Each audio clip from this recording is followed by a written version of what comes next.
ہفتہ پروگرام تجزیہ میں ہم حاضر ہیں. حسب معمول ہمارے ساتھ موجود ہوں گے مفتی عبد المنعم فائز صاحب. السلام علیکم مفتی صاحب. وعلیکم السلام ورحمۃ اللہ وبرکاتہ. مفتی صاحب بہت خوش نظر آ رہے ہیں. جی پوری دنیا میں خوشی منائی جا رہی ہے اور صرف پاکستان میں ہی نہیں, پاکستانیوں کی خوشی ڈبل ہے. پوری دنیا میں اس وجہ سے خوشی منائی جا رہی ہے کہ دنیا تیسری جنگ سے واپس لوٹی ہے. پاکستان میں خوشی اس وجہ سے ڈبل ہے کیونکہ پاکستانی ایک تو اس جنگ کی صورتحال سے نکلیں, دوسرا یہ کہ الحمدللہ دنیا بھر میں پاکستان کو ایک عزت ملی ہے, وقار ملا ہے, پاکستان کو ایک نام ملا ہے. ڈونلڈ ٹرمپ کا آپ نے سنا ہوگا نا, وہ کئی بار کہتے تھے کہ بھائی مجھے نوبل انعام دیا جائے کیونکہ میں نے جنگیں رکوائی ہیں فلاں ملک کی. وہ چھوٹی چھوٹی جنگیں انہوں نے رکوائی تھی اور پاکستان نے جو جنگ رکوائی ہے وہ تو بلا شبہ ایک جنگ عظیم تھی. پورا خلیج اور پوری دنیا کا جو تیل ہے, تیل کے ذخائر ہیں, وہ انڈر اٹیک تھے. پھر وہ جنگ جو تھی وہ عرب اسرائیل جنگ بھی بن رہی تھی, وہ یورپ اینڈ ایشیا جنگ بھی بن رہی تھی, وہ امریکہ یورپ اینڈ ایشیا جنگ بھی اختیار کر چکی تھی. یعنی جو دنیا کے 3 بڑے الگ الگ خطے ہیں وہ تمام اس میں انوالو ہو گئے تھے, ایشیا, افریقہ, یورپ, امریکہ. تو اس وجہ سے یہ خوشی بنتی ہے اور پوری دنیا میں خوشی منائی جا رہی ہے. اور اس وقت آپ دیکھیں سوشل میڈیا میں پہ تو ہے ہی ہے, لیکن جو ویب سائٹس ہیں مختلف دنیا بھر کی, جیسے CNN ہے, BBC ہے, وائس آف امریکہ ہے, ان کے خبرنامے آپ سنیں, ان کے جو بلیٹنز ہیں ان میں پاکستان کا نام ہے, بار بار پاکستان کا نام لیا جا رہا ہے. ہیڈ لائنز میں پاکستان, اوپر کی 2-3 خبروں میں پاکستان موجود ہوگا. تو یہ اس وقت بلا شبہ پاکستان کے لیے خوشی کا مقام ہے. پاکستان کے دشمنوں کے لیے یہ رونے کا مقام ہے, ان کے واویلا ہے. جیسے انڈینز ہیں نا, تو پوری دنیا میں ان کا واویلا اس وقت سنا جا رہا ہے. وہ اس کوشش میں ہے کہ پاکستان کی اس کو کوشش کو کم کر دکھانے کی کوشش کریں. مفتی صاحب جنگ عظیم اول ہم نے نہیں دیکھی, جی. جنگ عظیم دوم بھی ہم نے نہیں دیکھی. جی. ہمارے دادا مرحوم جنگ عظیم دوم کے واقعات ہمیں سنایا کرتے تھے. تو یعنی جب تک کسی نے دیکھا نہ ہو نا تو یقین نہیں آتا. جب کسی فاتح کو آپ نے دیکھا نہ ہو نا یقین نہیں آتا. کسی بہادر کو دیکھا نہ ہو نا تو ہم کتابوں میں پڑھتے ہیں نا ٹیپو سلطان کے واقعات فلاں کے یہ اور ایسا. تو ہم اس دور کے اندر تو ہم نے تو ایک عظیم فاتح بھی دیکھ لیا, ٹھیک ہے, اور بہادر بھی دیکھ لیا کہ دنیا کی تاریخ کیسے بدلتی ہے, شخصیت کے دیکھیں. اور دوسری بات یہ ہے کہ اس جنگ کا آپ نے اور ہم نے قریب سے مشاہدہ کیا, وہ دیکھ رہے ہیں اور ہماری نظر ہر ایک پر تھی. واقعتاً اس جنگ کی اثرات ایران پر, امریکہ پر, اسرائیل پر نہیں پڑے. پاکستان پر کتنا تیل مہنگا ہوا اور ہر چیز مہنگی.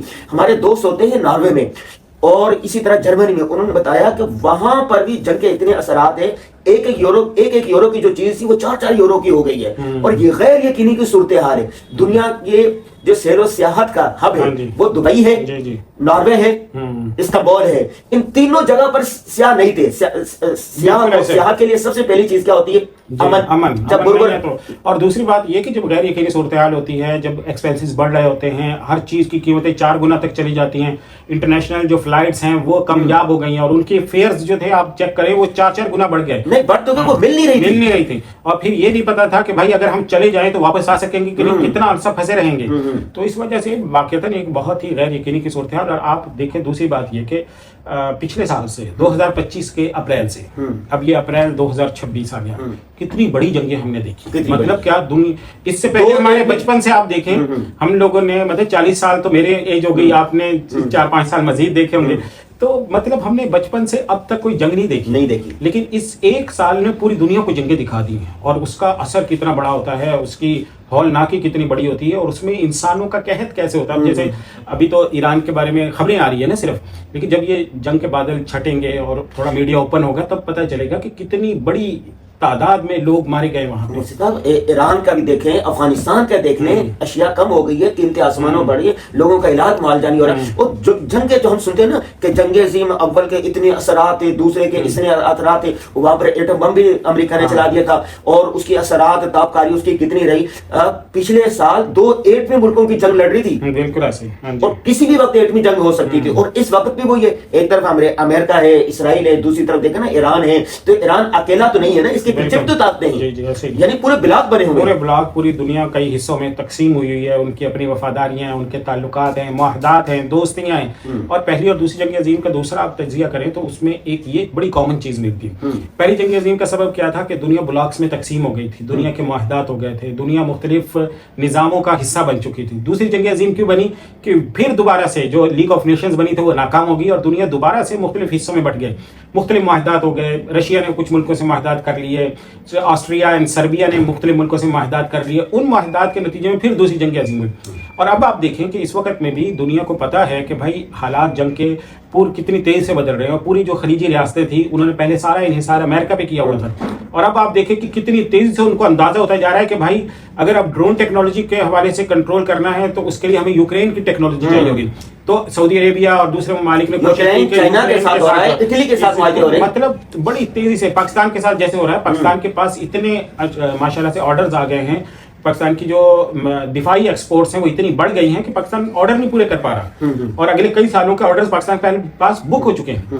تو یہ کیوں ہوا ہے؟ کیونکہ پوری دنیا کو اندازہ ہے کہ ساری اقتصاد، ساری معیشت اربوں ڈالرز، آپ دیکھیں قطر کے پاس کچھ ڈالرز کی کمی ہے، سعودی عربیہ کے پاس میرا اندازہ ہے کیونکہ 700 ارب ڈالر سے زیادہ ریزروز پڑے ہوئے ہوں گے، اتنے ہی ریزروز جو ہیں وہ یو اے ای کے پاس پڑیں گے. تو اتنی بڑی بڑی معیشتیں جو سینکڑوں اربوں ڈالر جو ہے اپنے پاس ریزروز میں رکھ کے بیٹھی ہیں، وہ بھی مفلوج ہو گئی ہیں، وہ سامنا نہیں کر سکتی. ایک ایک راکٹ ان کی جو آزادی ہے اس کو نقصان پہنچا رہا ہے. تو اس میں بہت دیکھیں 2 ایئرپورٹ ایسے ہیں دنیا کے جو مصروف ترین ہوتے ہیں، ایک استنبول ایئرپورٹ، دوسرا دبئی ایئرپورٹ.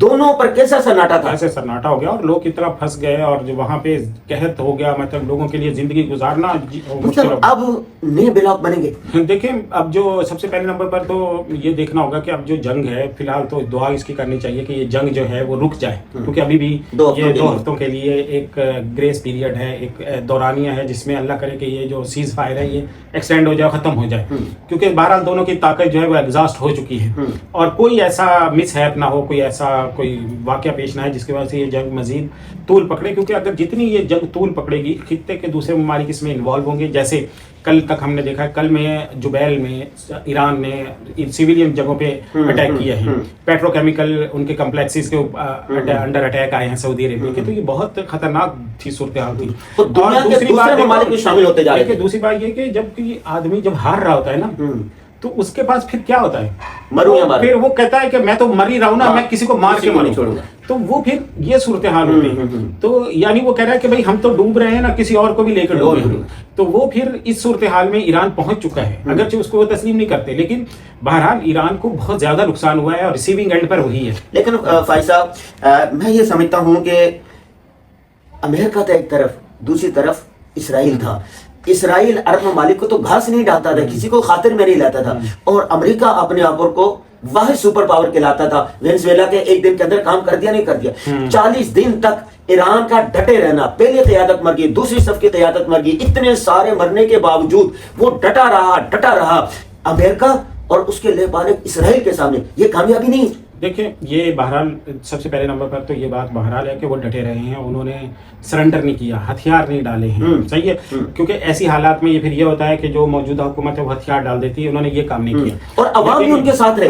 لیکن میں آپ کو بتاؤں بھائی صاحب، جب بھی ایسا ہوگا اور دنیا کے اندر جب بھی ایسا ہوا ہے کہ کوئی جارح قوت آئی ہے، تو جب تک وہ اپنی زمینی فورسز نہ اتارے اس وقت تک وہاں کی حکومت جو ہے وہ سرنڈر نہیں کرتی. ممکن نہیں ہے سرنڈر کرنا. یعنی امریکہ اگر اپنی فورسز اتارتا، اپنے پیادہ اپنے لڑاکے اتارتا، پھر وہ صورتحال دیکھی جاتی کہ بھائی کیا کتنا عرصہ مزاحمت ہوتی ہے. لیکن فائز صاحب انصاف کے ساتھ بتائیں، اتنی مزاحمت کر لینا امریکہ کے سامنے، یعنی جو اچھائی ہے اس کو ماننی چاہیے، اپنے مخالف کی جو کامیابی اس کو بھی ماننا چاہیے، باوجود کہ کتنے ان کے وہ مارے. یہ بات تو الگ ہے. دیکھیں یہ بات اپنی جگہ پہ حقیقت ہے کہ اسرائیل کو امریکہ کو پہلی دفعہ براہ راست اٹیک جو کیا ہے وہ ایران نے کیا ہے، یہ بات ماننے کی ہے.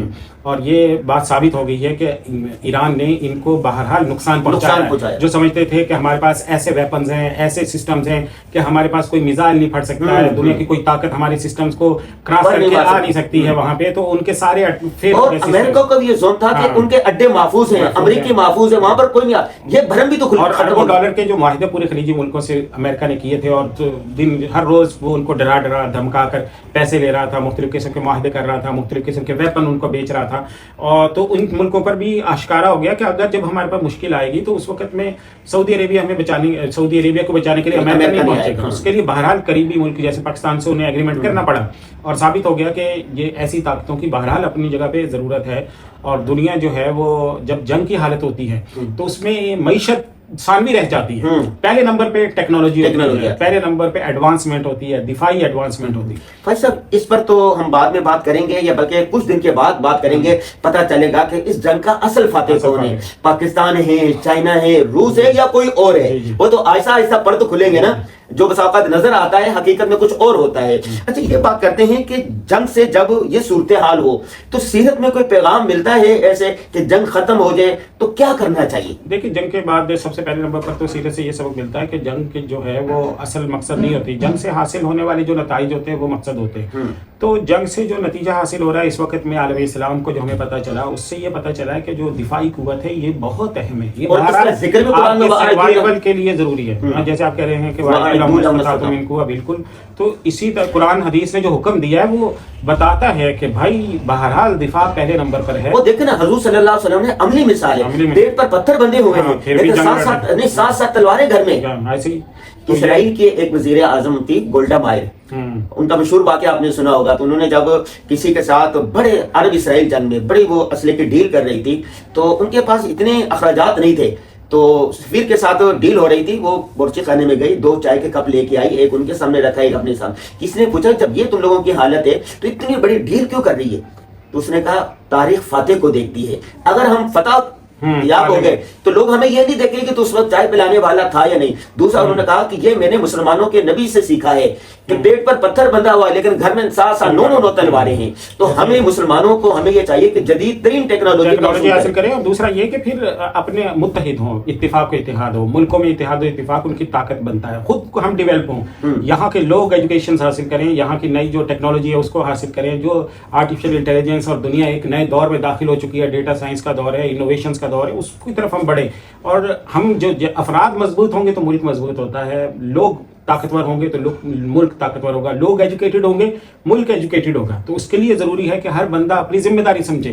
دوسروں پہ ڈالنا وہ نہیں کر رہا, مجھے پڑھنے سے, مجھے ایڈوانسمنٹ سے کون روک رہا ہے؟ میری ذات کے علاوہ کوئی نہیں روک رہا. میرے فضول کام, اپنا وقت اگر میں موبائل فون پہ ادھر ادھر فضولیات میں گزار رہا ہوں تو وہ روک رہا ہے. اتفاق و اتحاد بہت اہم ہے. ایک سال میں ہم نے دیکھا حکمران, سیاستدان اور فوج سارے ایک پیج پر ہیں. تو اللہ تعالیٰ نے کتنی بڑی کامیابی, ایک کامیابی نہیں کئی کامیابی, مطلب آپ پچھلے 1 سال سے دیکھیں تو اللہ تعالیٰ ہر میدان میں الحمدللہ میں سرخرو کرتا جا رہا ہے. تو اب پاکستان نے دوسرے نمبر پہ, اس کے ضمن میں آپ دیکھیں نا پاکستان نے کتنی بڑی یہ ڈیل کی کہ پاکستان $2 ارب سے زیادہ کے پیسے بلکہ $3-3.5 ارب واپس کر رہا ہے.